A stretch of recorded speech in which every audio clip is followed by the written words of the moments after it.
Everyone, कैसे हो आप सब। हम सब तो बिल्कुल ठीक हैं और उम्मीद करती हूँ कि आप सब भी बिल्कुल अच्छे होंगे और बहुत खुश होंगे। आप सभी का आपके अपने चैनल SK ब्लॉग्स में बहुत बहुत स्वागत है। तो फ्रेंड्स, सबसे पहले आप सभी को मेरी राम राम। आप सभी के लिए परमपिता परमात्मा से प्रार्थना करती हूँ कि परमात्मा आप सभी को अच्छी सेहत बख्शे और आप सभी की सारी मनोकामनाएं पूरी हो जाएं। और ये देखिए, आज मैं फिर से पुराने कपड़ों को रीयूज कर रही हूँ। जो मेरे कॉटन के सूट सलवार हैं, टी शर्ट लोवर हैं, जो बिल्कुल अब पहनने लायक नहीं बचे हैं, इनसे आज मैं बनाऊँगी सैनिटरी पैड। तो जैसे ये मेरी कॉटन की सलवार हैं, इनके नीचे से मैंने पोंचे काट के हटा दिए हैं और जो ऊपर की बेल्ट है उसको भी काट के हटा दिया है।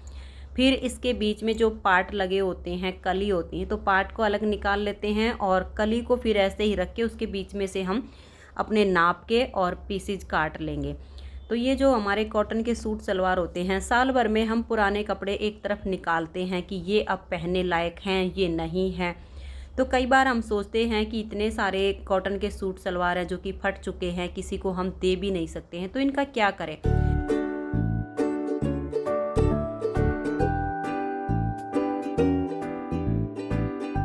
वैसे मैंने पिछले साल भी जब सैनिटरी पैड बनाए थे तो प्रॉपर वीडियो मैंने आप सबके साथ शेयर की थी, लेकिन उस वीडियो पर कई बहनों के कमेंट्स आए थे कि हमें प्रॉब्लम ज़्यादा होती है और ओनली कपड़े के अगर इस तरह से सैनिटरी पैड बनाएंगे तो शायद हमारा काम नहीं चल पाएगा। तो हमें मार्केट से लाने पड़ते हैं। इन्फेक्शन तो होता है, लेकिन क्या करें, फिर मजबूरी होती है। तो चलिए, आज मैं कुछ इस तरीके से सैनिटरी पैड आप सबको बनाकर दिखाऊंगी कि आपको मार्केट वाले सैनिटरी पैड लेने की बिल्कुल ज़रूरत नहीं पड़ेगी। आपको इन्फेक्शन भी नहीं होगा, आपके पैसे भी बच जाएंगे। क्योंकि मार्केट से जो हम सैनिटरी पैड लेकर आते हैं उसमें एक तो सबसे नीचे प्लास्टिक की परत लगी होती है जो कि बहुत ही नुकसानदायक होती है, और दूसरा उसमें कॉटन के ऊपर कुछ इस तरह की जेल डाली जाती है जो कि हमारे लिक्विड को सोखती है और उसी से हमें इन्फेक्शन होता है। कईयों को तो अंदर सूजन तक हो जाती है, इतना इन्फेक्शन बढ़ जाता है। लेकिन ये जो हमारे साफ़ सुथरे कॉटन के कपड़े होते हैं, अगर इनसे हम घर पे सैनिटरी पैड तैयार करते हैं तो ना तो किसी को कोई इन्फेक्शन होगा, पैसे भी बच जाएंगे, हमारी सेहत का भी ख्याल हो जाएगा और उसके साथ साथ हम पर्यावरण को भी बचा सकते हैं। क्योंकि जो हम मार्केट से सैनिटरी पैड लेकर आते हैं, यूज करने के बाद अगर उनको हम डस्टबिन में डाल देते हैं, जहाँ कहीं भी वो गिरते हैं, तो वो 1 साल 2 साल चाहे जितने दिन मर्जी हो जाए, उसकी जो कॉटन है वो तो गल जाएगी, लेकिन उसके साथ में जो प्लास्टिक की एक परत लगाई जाती है वो बिल्कुल भी नहीं गलती है। अगर आप उसको नीचे ज़मीन में भी गाड़ दोगे ना तो भी वो नहीं गलेगी, वो ऐसे की ऐसे ही रहेगी। अगर उसको हम जलाते हैं तो जलाने से उसका जो धुआं होता है ना, उससे बहुत ज़्यादा नुकसान होता है। तो यानी हर तरह से इन चीज़ों से हमें नुकसान ही नुकसान होता है। पहले हमारी जो माएँ होती थी, दादी होती थी, वो कभी भी इस तरह की चीज़ें यूज नहीं करती थी, घर में अपनी सब चीज़ें तैयार करती थी, तो किसी को भी नहीं सुनने में आता था कि किसी को सूजन हो गई है, किसी को इन्फेक्शन हो गया है। ये प्रॉब्लम पहले किसी को भी नहीं होती थी और आज 99% लेडीज़ों को इन्फेक्शन की प्रॉब्लम होती है, सूजन होती है। और उसका सबसे बड़ा कारण है ये सैनिटरी पैड जो हम यूज करते हैं, जिनको हम सबसे अच्छा मानते हैं। हम सोचते हैं कि इससे बेटर हमारे लिए कुछ भी नहीं है, लेकिन मेरा मानना ये है कि इससे हमारे स्वास्थ्य के साथ खिलवाड़ हो रहा है। तो ये देखिए, जो हमारे पुराने कॉटन के कपड़े होते हैं, जैसे मैं बना रही हूँ इस तरीके से आप सैनिटरी पैड बना सकती हैं। मेरे पास तो जो ये कॉटन है, जो पुरानी मेरी रजाई थी जिसको हम ओढ़ नहीं रहे थे, तो उसके अंदर से मैंने ये कॉटन निकाल दी थी कि वो रजाई किसी काम की नहीं थी। अगर आपके पास भी कोई पुरानी रजाई पड़ी है और आपको लगता है कि इसके अंदर जो कॉटन है वो फेंकने लायक है, तो उसको फेंकिए मत, उसको स्टोर करके रखिए। वो काफ़ी दिनों तक आपके सैनिटरी पैड बनाने के काम आएगी। और बाई चांस आपके पास पुरानी रजाई की कोई कॉटन नहीं है, तो आप जहाँ पर रजाई वगैरह भरी जाती हैं वहाँ से तोल के हिसाब से कॉटन ले आइए, जो कि सस्ती पड़ेगी। अगर वो भी पॉसिबल नहीं है तो मेडिकल स्टोर से या जो कॉस्मेटिक की शॉप होती हैं उनसे जो सबसे बड़े वाला बंडल होता है ना कॉटन का, वो ले लीजिए, क्योंकि छोटे जो बंडल लेते हैं वो बहुत कॉस्टली पड़ते हैं, लेकिन जितना बड़ा हम कॉटन का बंडल लेंगे वो हमें सस्ता पड़ेगा, उसमें बरकत ज़्यादा होगी। तो बड़े से बड़ा लीजिएगा और एक ही बंडल में बहुत सारे सैनिटरी पैड बन जाएंगे। तो यहाँ पर देखिए मैंने पहले कपड़े को डबल तय करके लिया था, यानी सबसे पहले तो हमारा कॉटन का कपड़ा डबल हो गया, फिर उसको मैंने दोनों तरफ से फोल्ड किया, तो यानी 4 तय हो गई हैं कपड़े की। अब हम एक पतली सी परत कॉटन की बिछाएंगे, ज़्यादा मोटी बिछाने की ज़रूरत नहीं है, बिल्कुल पतली पतली बिछाएंगे जितनी पतली हो सकती है। और जब हम कॉटन का जो कपड़ा होता है उसके ऊपर ये जो हमारी रुई होती है जिसको हम कॉटन बोलते हैं, एक पतली सी परत जब हम बिछा देते हैं ना तो ये बहुत अच्छे से चिपक जाएगी। ये बिल्कुल भी यहाँ से हिलेगी नहीं, ना तो आपका पैड मुड़ेगा ना सिकुड़ेगा, कोई आपको दिक्कत नहीं होगी। और ये देखिए बिल्कुल पतली पतली मैंने परत लगाई है, ज़्यादा मोटी लगाने की बिल्कुल भी ज़रूरत नहीं है, क्योंकि एक तो कपड़े की हमारी पहले से ही ऑलरेडी 4 तय हो चुकी हैं और अभी 4 तय कपड़े की इसके ऊपर और आएंगी, तो यानी 8 परत तो हमारी कपड़े की हो गई है और पतली सी परत हमने कॉटन की लगा दी है।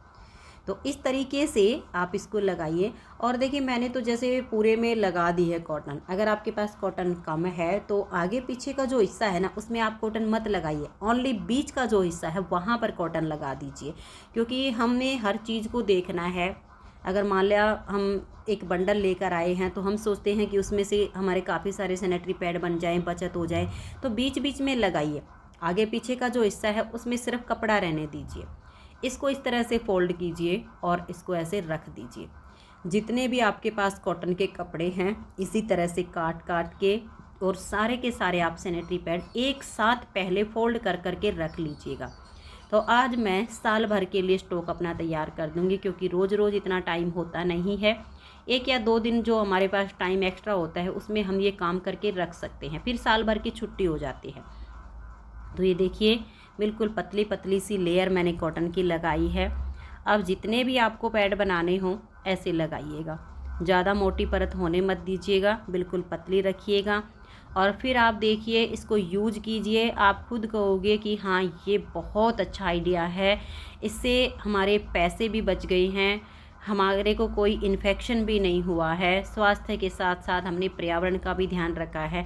क्योंकि इस तरह के जो हम पैड बनाते हैं इसे हम वॉश भी कर सकते हैं। पिछली बार जब मैंने वीडियो डाली थी तो कई बहनों के कमेंट्स थे कि क्या हम इनको धो के दोबारा से यूज कर सकते हैं, तो बिल्कुल कर सकते हैं। आपके पास हर तरह से ऑप्शन होता है, आप धो के सुखा के आप चाहो तो, लेकिन किसी किसी को होता है ना कि घिन होती है, उसको धो के वो नहीं सुखा सकते हैं, तो फेंक दीजिए, कोई दिक्कत नहीं है। कपड़ा है, कपड़ा गल जाता है, कोई दिक्कत नहीं आती है। अगर कपड़े को जला भी देते हैं तो भी इतना वो नहीं होता है। और बाई चांस अगर आपको लगे कि हम इसको वॉश कर सकते हैं तो आप वॉश भी कर सकते हैं, ये आपकी अपनी मर्जी है। तो यहाँ पर मैंने जितने कपड़े थे सारे पहले से ही एक साथ काट के रख लिए थे।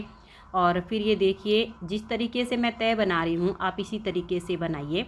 मैंने कुछ पैड की लंबाई 16 इंच रखी है, कुछ की मैंने 14 इंच रखी है, कुछ मैंने 13 इंच के बनाए हैं। यानी हम अपनी सुविधा के अनुसार जितने छोटे बड़े पैड बनाना चाहें उतने बना सकते हैं। जो इनकी मैंने चौड़ाई बनाई है वो 4.5 से 5 इंच बनाई है, क्योंकि हम मान लिया 20 इंच की चौड़ाई कर लेते हैं, फोल्ड करते हैं, फिर उसको फोल्ड करते हैं तो हमारी 5 इंच की चौड़ाई बच जाती है। तो इसी तरीके से मैंने इनको नाप तोल के बनाया है। तो लंबाई चौड़ाई आप अपने हिसाब से देख लीजिएगा कि आपको कितनी रखनी है, क्योंकि किसी को ज़्यादा बड़े पैड की ज़रूरत होती है, किसी को छोटे की ज़रूरत होती है। मैं अपनी सुविधा के अनुसार बनाती हूँ। जो स्टार्टिंग के दिन होते हैं उनके लिए थोड़े से बड़े पैड बनाती हूँ, थोड़े से हैवी बनाती हूँ। लास्ट के दिनों के लिए थोड़े से छोटे और थोड़े से पतले बनाती हूँ, तो वो हम अपनी सुविधा अनुसार इनको छोटे या बड़े बना सकते हैं। तो ये देख लीजिए आज मैंने इतने सारे जो है पैड बना के रखने हैं, तो आप इसी तरह से बना सकती हैं, अपने पैसे बचा सकती हैं। और पिछली बार मैंने जब बनाए थे तो उनमें मैंने कॉटन नहीं लगाई थी, ओनली कपड़े से बनाए थे कि घर से बाहर तो कहीं जाना नहीं होता, घर घर में रहना है। लेकिन जिन लेडीज़ों को बाहर जाना है, ऑफिस में जाना है, कहीं जॉब करती हैं वहाँ पर जाना है, तो उनके लिए मानती हूँ कि ओनली कपड़ा सेफ़ नहीं होता है, उनको दिक्कत हो सकती है। लेकिन अगर आप हल्की सी परत कॉटन की लगा के सैनिटरी पैड बनाएंगी तो आपको कोई दिक्कत नहीं आएगी। और 100% गारंटी है कि जो हम बाज़ार से लाते हैं ना, 1% वो पैड भी कहीं ना कहीं से मुड़ जाएगा। लेकिन ये जो पैड मैं बना रही हूँ ये बिल्कुल भी नहीं मुड़ते हैं, बिल्कुल भी नहीं सिकुड़ते हैं, बिल्कुल एकदम सीधे रहते हैं। तो ये देखिए मैंने बहुत सारे पैड बना के रख लिए हैं, सभी में पतली पतली सी कॉटन की परत लगा दी है और काफ़ी बड़ी तह लगा ली है। और कुछ मैंने अभी सील के रखे हैं, आपको दिखाती हूँ मैंने किस तरीके से सिले हैं, आप इसी तरीके से सील सकती हैं। तो ये देख लीजिए सिलाई मशीन रखी है और मैंने पहले तो चारों तरफ इस पर सिलाई लगा दी है और फिर एक सिलाई मैंने बीच में लगाई है। एक ही सिलाई इसके लिए काफ़ी है क्योंकि ये कॉटन बिल्कुल भी यहाँ से हिलेगी नहीं। तो आप इस तरह से सैनिटरी पैड बनाइए, पैसे बचाइए, अपने स्वास्थ्य का ध्यान रखिए और पर्यावरण को बचाइए। वीडियो अच्छी लगी हो तो वीडियो को लाइक और शेयर ज़रूर कीजिए। आज की इस वीडियो में इतना ही, मिलते हैं नेक्स्ट वीडियो में। तब तक के लिए आप सभी को मेरा प्यार भरा नमस्कार। राधा स्वामी, राधे राधे, जय श्री राधे। बाय बाय, खुश रहिए और अपना अपना ध्यान रखिए। और आप भी इसी तरह से अपने घर में सैनिटरी पैड बनाइए।